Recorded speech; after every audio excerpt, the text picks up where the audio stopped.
Dans le hasard de la distribution géographique, au Ghana, le peuple Agni et le peuple Baoulé étaient voisins. Nous partageons la langue. À quelques variantes près, nous parlons la même langue. Et nous avons pratiquement les mêmes coutumes, les mêmes traditions. Et depuis les temps immémoriaux, entre Agni et Baoulé, il y a eu un pacte. Vivant sur le même territoire, ayant les mêmes croyances, les mêmes visions du monde, selon un pacte, le pacte de l'alliance. Que le Baoulé ne fasse aucun mal à un Agni et qu'inversement, l'Agni ne fasse aucun mal à un Baoulé. Cela avait été dit par nos arrière-grands-parents.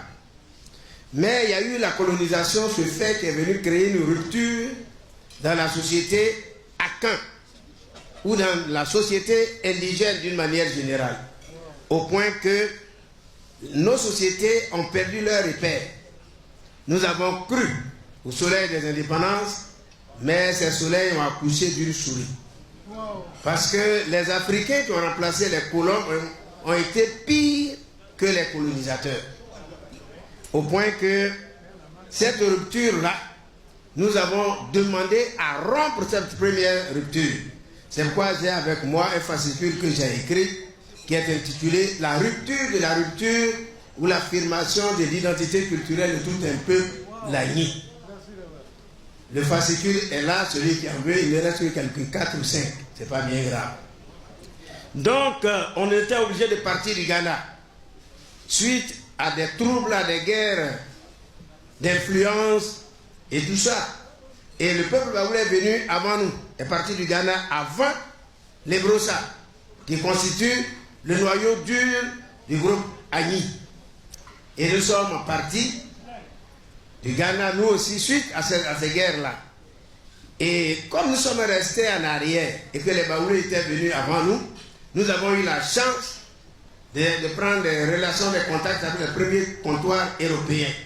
Nous avions des armes à feu que les Baoulés n'avaient pas et n'ont jamais eu. Et quand on les a trouvés sur le site qui abrite le Moronou aujourd'hui, on les a refoulés. Rapidement, on les a mis derrière le Zi.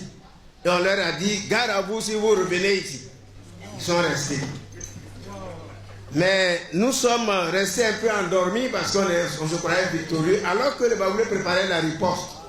La première rencontre a eu lieu vers 1721, il y a 297 ans. Et en 1780, il y a 238 ans, il y a eu la deuxième confrontation, qui n'a jamais été une guerre d'occupation, car c'est des individus poltrons, lâches, des lèches-bottes, qui sont allés en pays baoulé, dire que l'Agni se préparait contre eux. Et rapidement, le peuple baoulé est revenu.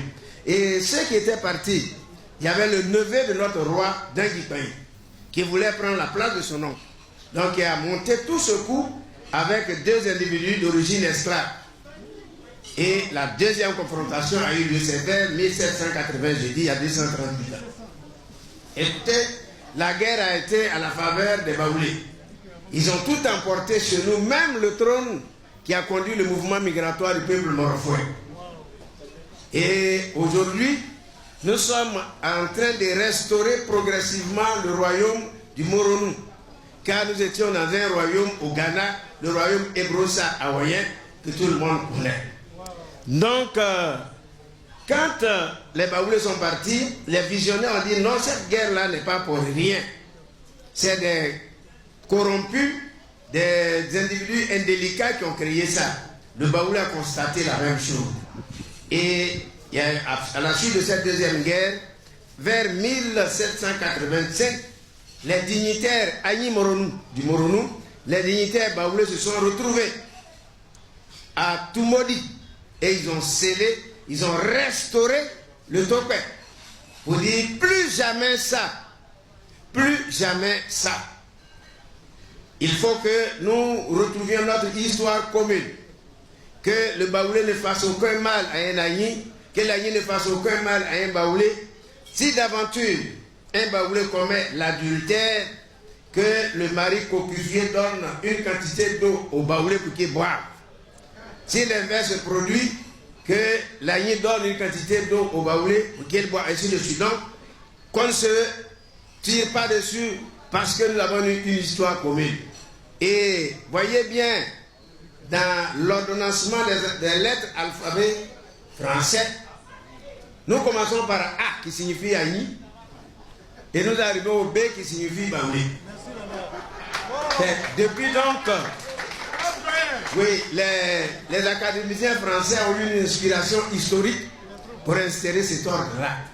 Donc il faut que le Baoulé sache que la supériorité militaire qu'il a poussée derrière le Zi, cette supériorité militaire s'est transformée en supériorité sociale, culturelle, économique et tout. Au point que Agni, ça veut dire que tu as grandi, tu étais affranchi, le Baoulé il est tout bas. Faisons très attention, mais restons unis, car si les peuples dans cette alliance respectaient ces principes sacro-saints, il n'y aurait pas ce qui s'est passé en Côte d'Ivoire. Mettons-nous ensemble, prions pour que chaque peuple accepte de reprendre son identité culturelle, ses visions du monde, sa considération, ses croyances, pour que le facteur violence disparaisse à jamais de nos habitudes, de notre vécu quotidien. Je vous remercie.